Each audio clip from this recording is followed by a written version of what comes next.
En Europe, il y a eu des tas d'affaires d'ovnis, mais très peu ont autant marqué les esprits que celle-ci. On va replonger ensemble dans une nuit de novembre 1989. Imaginez le froid glacial des Ardennes belges. Et là, au milieu de nulle part, quelque chose d'absolument inexplicable qui vient fendre l'obscurité. Et ce qu'il faut bien comprendre, c'est qu'on ne parle pas juste d'une simple histoire d'observation. Non, non, c'est bien plus que ça. C'est comme si on disséquait une véritable énigme. Une énigme qui, même des décennies après, continue de fasciner, de dérouter tout le monde, et qui nous force à nous demander, mais jusqu'où va le possible? Alors comment tout ça a commencé? Eh bien de la manière la plus banale qui soit, vraiment. On a deux gendarmes en patrouille de routine. Le genre de nuit tranquille, un peu ennuyeuse même, où l'on se dit que rien, mais alors rien du tout ne va se passer. Et c'est justement ça qui rend ce qui va suivre encore plus incroyable. Alors voilà le décor, on est le 29 novembre 1989. Il est 17h20. À cette période de l'année, ça veut dire que la nuit est déjà complètement tombée, surtout là-bas, près de la frontière allemande. Et pour couronner le tout, les routes sont gelées.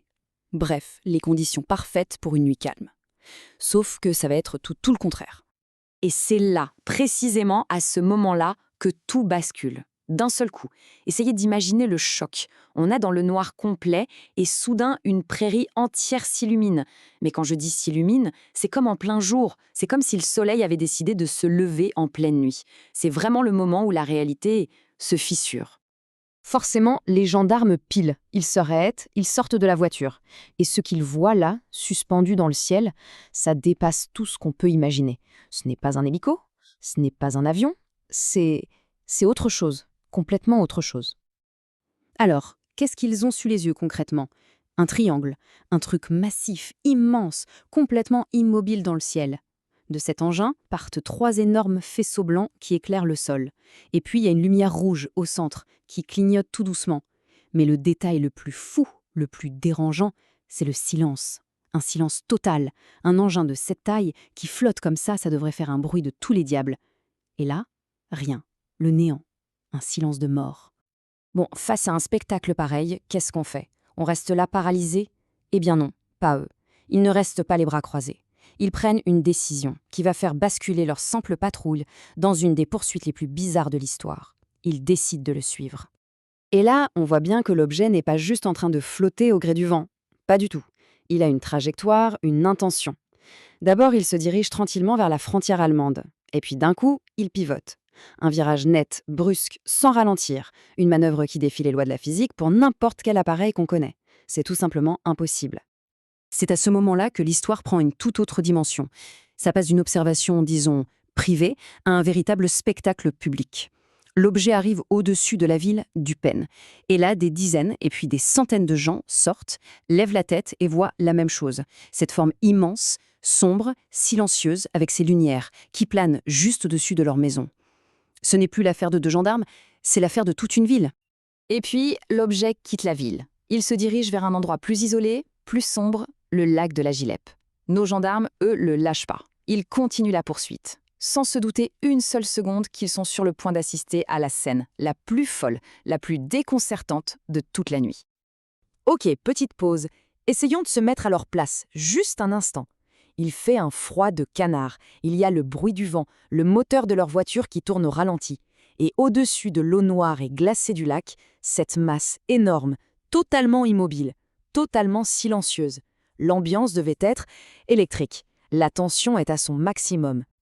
Et là, sous leurs yeux, pétrifiés, un truc incroyable se produit. La lumière rouge du centre, elle se détache de l'engin. Elle descend, lentement. Elle plonge dans l'eau du lac. Elle disparaît. Et quelques secondes plus tard, elle ressort de l'eau, remonte et vient se remettre exactement à sa place. Pour ça, il n'y a juste aucune explication logique. Aucune. Et comme si la situation n'était pas déjà assez dingue comme ça, un deuxième objet triangulaire apparaît. Et celui-là, son vol est décrit comme bizarre, presque animal. C'est pas juste un objet là, c'est un véritable phénomène qui est en train de se dérouler sous leurs yeux.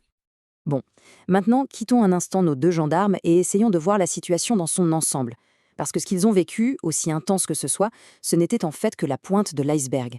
Cette nuit-là, ce n'est pas qu'à Eupen que des choses se sont passées, c'est toute la région qui a été témoin. Accrochez-vous bien, parce que les chiffres de cette seule nuit sont juste hallucinants. On parle de 13 gendarmes différents, donc des témoins entraînés, crédibles.